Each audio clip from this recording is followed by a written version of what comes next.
ओम शांति। 30 अप्रैल 2024। बाबा के महावाक्य।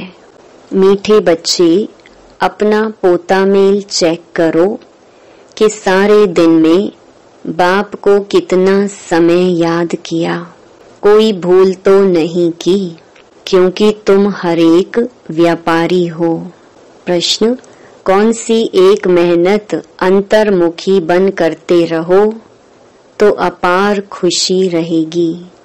उत्तर, जन्म जन्मांतर जो कुछ किया है, जो सामने आता रहता है, उन सब से बुद्धि योग निकाल सतो प्रधान बनने के लिए बाप को याद करने की मेहनत करते रहो। चारों तरफ से बुद्धि हटाए अंतर्मुखी बन बाप को याद करो। सर्विस का सबूत दो तो अपार खुशी रहेगी। ओम शांति। बाप बैठ बच्चों को समझाते हैं। यह तो बच्चे जानते हैं कि रूहानी बाप रूहानी बच्चों को बैठ समझाते हैं। रूहानी बाप हुआ बेहद का बाप, रूहानी बच्चे भी हुए बेहद के बच्चे। बाप को तो सब बच्चों की सद्गति करनी है। किस द्वारा? इन बच्चों द्वारा विश्व की सद्गति करनी है। सारे विश्व के बच्चे तो यहाँ आकर नहीं पढ़ते हैं। नाम ही है ईश्वरीय विश्वविद्यालय। मुक्ति तो सबकी होती ही है। मुक्ति कहो, जीवन मुक्ति कहो। मुक्ति में जाकर फिर भी सबको जीवन मुक्ति में आना ही है। तो ऐसे कहेंगे सभी जीवन मुक्ति में आते हैं वाया मुक्ति धाम। एक दो के पीछे आना ही है पाठ बजाने। तब तक मुक्ति धाम में ठहरना पड़ता है। बच्चों को अब रचयिता और रचना का मालूम पड़ गया है। यह सारी रचना अनादि है। रचयिता तो एक ही बाप है। यह जो भी सभी आत्माएं हैं, सब बेहद के बाप के बच्चे हैं। जब बच्चों को मालूम पड़ता है तो वही आकर योग सीखते हैं। यह भारत के लिए ही योग है। बाप आते भी भारत में हैं। भारतवासियों को ही याद की यात्रा सिखलाकर पावन बनाते हैं और नॉलेज भी देते हैं कि यह सृष्टि का चक्र कैसे फिरता है। यह भी बच्चे जानते हैं। रुद्र माला भी है जो गाई और पूजी जाती है, सिमरन की जाती है। भक्त माला भी है, ऊंचे ते ऊंचे भक्तों की माला है। भक्त माला के बाद होनी चाहिए ज्ञान माला। भक्ति और ज्ञान है ना। भक्त माला भी है तो रुद्र माला भी है। पीछे फिर रुंड माला कहा जाता है, क्योंकि ऊंच ते ऊंच मनुष्य सृष्टि में है विष्णु, जिसको सूक्ष्म वतन में दिखाते हैं। प्रजापिता ब्रह्मा तो यह है, इनकी माला भी है। आखिरीन यह माला बन जाएगी, तब ही वह रुद्र माला और विष्णु की वैजयंती माला बनेगी। ऊंचे ते ऊंचा है शिव बाबा, फिर ऊंचे ते ऊंच है विष्णु का राज्य। शोभा के लिए भक्ति में कितने चित्र बनाए हैं, परंतु ज्ञान कुछ भी नहीं है। तुम जो चित्र बनाते हो उनकी पहचान देनी है तो मनुष्य समझ जाए, नहीं तो शिव और शंकर को मिला देते हैं। बाबा ने समझाया है, सूक्ष्म वतन में भी सारी साक्षात्कार की बात है। हड्डी मांस वहाँ होता नहीं, साक्षात्कार करते हैं। संपूर्ण ब्रह्मा भी है, परंतु वह है संपूर्ण अव्यक्त। अभिव्यक्त ब्रह्मा जो है, उनको अव्यक्त बनना है। व्यक्त ही अव्यक्त होता है, जिसको फरिश्ता भी कहती हैं। उनका सूक्ष्म वतन में चित्र रख दिया है। सूक्ष्म वतन में जाते हैं, कहते हैं बाबा ने शोभी रस पिलाया। अब वहाँ झाड़ आदि तो होता नहीं।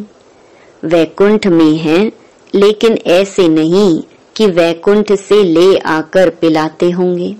यह सब सूक्ष्म वतन में साक्षात्कार की बातें हैं। अब तुम बच्चे जानते हो कि वापस घर जाना है और आत्म अभिमानी बनना है। मैं आत्मा अविनाशी हूँ, यह शरीर विनाशी है।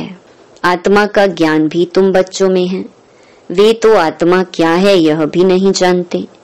उन लोगों को यह भी मालूम नहीं कि कैसे उनमें 84 जन्मों का पार्ट भरा हुआ है। यह नॉलेज सिर्फ बाप ही देते हैं। अपनी भी नॉलेज देते हैं, तमो प्रधान से सतो प्रधान भी बनाते हैं। बस यही पुरुषार्थ करते रहो, हम आत्मा हैं। अब परमात्मा के साथ योग लगाना है। सर्वशक्तिमान पतित पावन एक बाप को ही कहते हैं। सन्यासी कहते हैं पतित पावन आओ। कोई तो ब्रह्म को भी पतित पावन कह देते हैं। अब तुम बच्चों को भक्ति का भी ज्ञान मिलता है कि भक्ति कितना समय चलती है, ज्ञान कितना समय चलता है। यह बाप बैठ समझाते हैं। पहले कुछ नहीं जानते थे, मनुष्य होकर तुच्छ बुद्धि बन पड़े हैं। सतयुग में बिल्कुल स्वच्छ बुद्धि थे। कितने उन्हों में दैवी गुण थे। तुम बच्चों को दैवी गुण भी जरूर धारण करने हैं। कहते हैं ना, यह तो जैसे देवता है। भल साधु संत महात्मा को लोग मानते हैं, परंतु वह दैवी बुद्धि तो नहीं है, रजोगुणी बुद्धि हो जाते हैं। राजा रानी प्रजा है ना। राजधानी कब और कैसे स्थापन होती है यह दुनिया नहीं जानती। यहाँ तुम सब नई बातें सुनते हो तो माला का भी राज समझाया है। ऊंचे पे ऊंच है बाप, उनकी माला ऊपर में है। रुद्र वह है निराकार, फिर साकार लक्ष्मी नारायण, उनकी भी माला है। ब्राह्मणों की माला अभी नहीं बनती, अंत में तुम ब्राह्मणों की माला भी बन जाती है। इन बातों में जास्ती प्रश्न उत्तर करने की जरूरत नहीं। मूल बात है अपने को आत्मा समझ परमपिता परमात्मा को याद करो। यह निश्चय पक्का चाहिए। मूल बात है पतितों को पावन बनाना। सारी दुनिया पतित है, फिर पावन बनना है।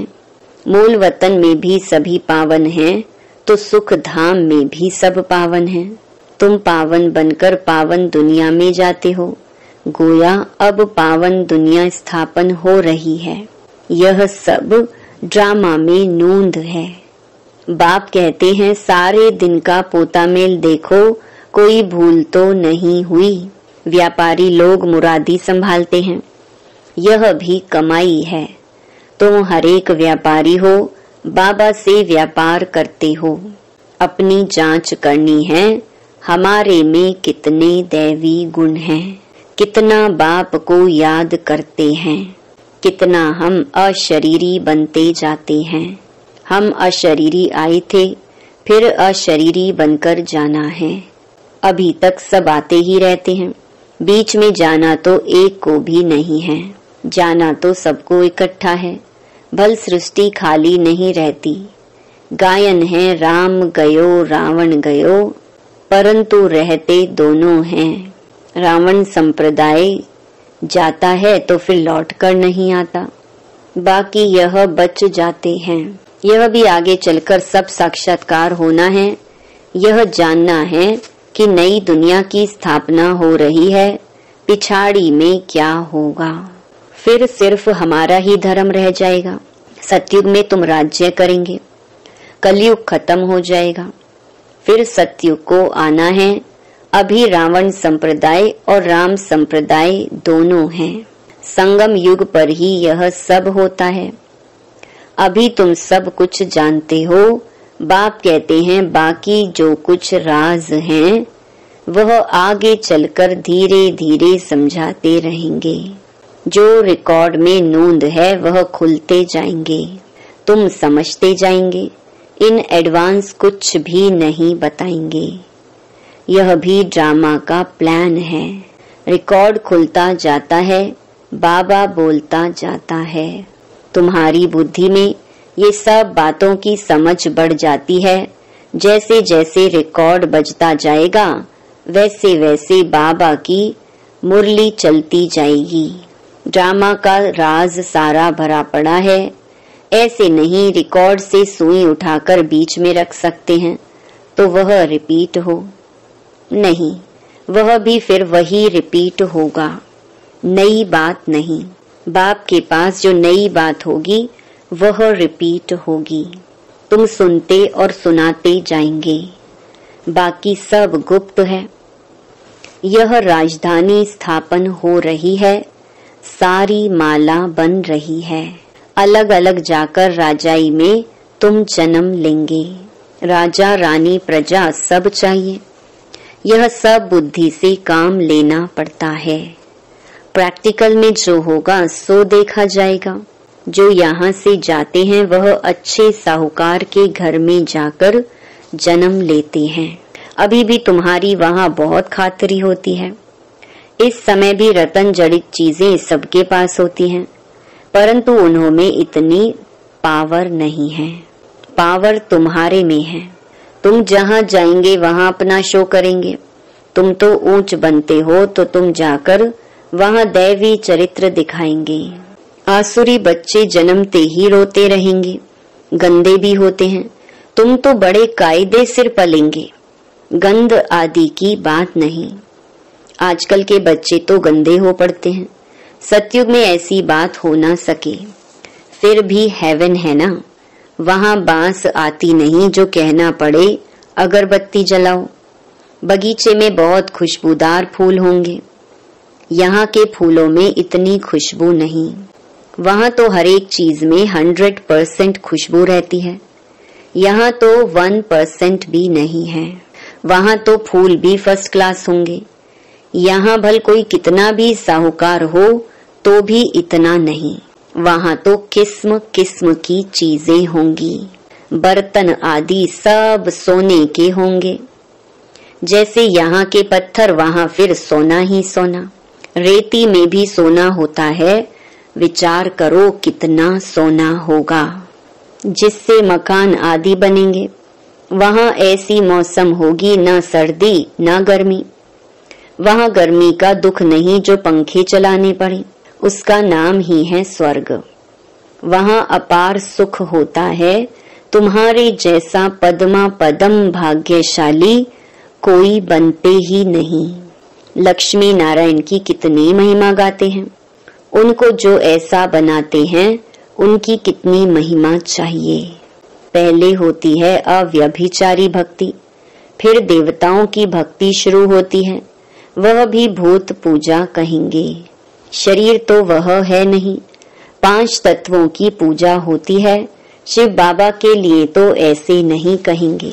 पूजा करने के लिए कोई चीज का व सोने आदि का बनाते हैं। आत्मा को थोड़े ही सोना कहेंगे। आत्मा किस चीज की बनी हुई है, शिव का चित्र किस चीज का बनाया हुआ है वह झट बताएंगे। परंतु आत्मा परमात्मा किस चीज का बना हुआ है यह कोई बता ना सके। सतयुग में 5 तत्व भी शुद्ध होते हैं, यहाँ है अशुद्ध। तो पुरुषार्थी बच्चे ऐसी ऐसी ख्यालात करते रहेंगे। बाप कहते हैं इन सब बातों को भी छोड़ दो। जो होना है वह होगा। पहले बाप को याद करो।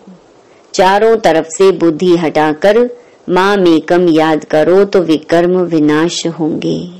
जो कुछ सुनते हो उन सबको छोड़ एक बात पक्की करो कि हमको सतो प्रधान बनना है।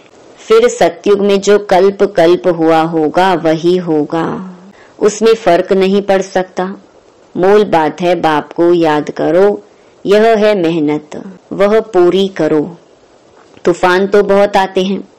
जन्म जन्मांतर जो कुछ किया है वह सब सामने आता है। तो सब तरफ से बुद्धि को हटाकर मेरे को याद करने का पुरुषार्थ करो, अंतर्मुखी होकर। तुम बच्चों को स्मृति तो आई, सो भी नंबरवार पुरुषार्थ अनुसार। सर्विस से भी मालूम पड़ जाता है सर्विस करने वालों को सर्विस की खुशी रहती है। जो अच्छी सर्विस करते हैं उनकी सर्विस का सबूत भी मिलता है। पंडे बनकर आते हैं, कौन महारथी घोड़े सवार प्यादे हैं वह झट पता पड़ जाता है। अच्छा, मीठे मीठे सिकिलधे बच्चों प्रति मात पिता बाप दादा का याद प्यार और गुड मॉर्निंग। रूहानी बाप की रूहानी बच्चों को नमस्ते। धारणा के लिए मुख्य सार। पहला, दूसरी सब बातों को छोड़ बुद्धि को चारों तरफ से हटाकर सतो प्रधान बनने के लिए अशरीरी बनने का अभ्यास करना है, दैवी गुण धारण करने हैं। दूसरा, बुद्धि में अच्छे अच्छे ख्यालात लाने हैं। हमारे राज्य स्वर्ग में क्या क्या होगा उस पर विचार कर अपने को उस जैसे लायक चरित्रवान बनाना है। यहाँ से बुद्धि निकाल देनी है। वरदान, सेवा द्वारा मेवा प्राप्त करने वाले सर्व हद की चाहना से परे सदा संपन्न और समान भव। सेवा का अर्थ है मेवा देने वाली। अगर कोई सेवा असंतुष्ट बनाए तो वो सेवा सेवा नहीं है। ऐसी सेवा भल छोड़ दो, लेकिन संतुष्टता नहीं छोड़ो। जैसे शरीर की तृप्ति वाले सदा संतुष्ट रहते हैं, वैसे मन की तृप्ति वाले भी संतुष्ट होंगे। संतुष्टता तृप्ति की निशानी है। तृप्त आत्मा में कोई भी हद की इच्छा, मान शान, सैल्वेशन, साधन की भूख नहीं होगी। वे हद की सर्व चाहना से परे सदा संपन्न और समान होंगे। स्लोगन, सच्ची दिल से निस्वार्थ सेवा में आगे बढ़ना अर्थात पुण्य का खाता जमा होना। ओम शांति।